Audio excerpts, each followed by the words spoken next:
শোনা যাচ্ছে আজ আপনি পদত্যাগ করতে যাচ্ছেন। কোথা থেকে শোনা যাচ্ছে আমি জানি না, আমরা এ বিষয়ে আমি কিছু জানি না। আপনারা জানেন যে জুলাই গণ অভ্যুত্থানের সময় যাদেরকে আওয়ামী লীগের সন্ত্রাসীরা এবং পুলিশ গুলি করে হত্যা করেছে, তাদের অনেককেই স্থানীয় কবরস্থানে কবর দিতে পর্যন্ত মসজিদ কমিটি কিংবা ওনারা রাজি পর্যন্ত হন নাই, এবং অনেকে হাসপাতালেও ভর্তি নেওয়া হয়নি। অনেকে চিকিৎসার অভাবে, সে সময় যদি চিকিৎসা পেত তাহলে হয়তো বেঁচে যেতেন। অনেকে চিকিৎসার অভাবে শহীদ হয়েছেন।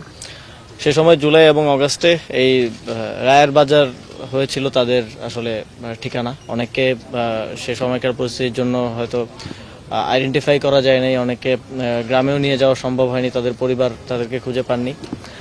তো যদিও একটা দীর্ঘ সময় গেছে, তারপরেও আপনারা জানেন যে সরকার ইতিমধ্যে উদ্যোগ গ্রহণ করেছে এবং আগামী 5ই ডিসেম্বর আন্তর্জাতিক ফরেনসিক এক্সপার্টরা বাংলাদেশে আসবেন, এবং আশা করা যাচ্ছে যে 7ই ডিসেম্বর থেকেই এই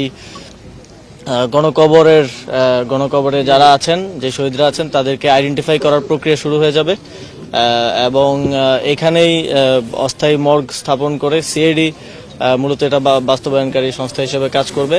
এখানে অস্থায়ী মর্গ স্থাপন করে, এখানেই টেন্ট স্থাপন করে এই কাজ শুরু হবে। জাতীয় এবং আন্তর্জাতিক ফরেনসিক এক্সপার্টদের মাধ্যমে ফরেনসিক করার মাধ্যমে আমরা আশা করি যে আমাদের সকল শহীদদের আমরা আইডেন্টিফাই করতে পারবো এবং তারা আমাদের শহীদদের তালিকায় অন্তর্ভুক্ত হবে।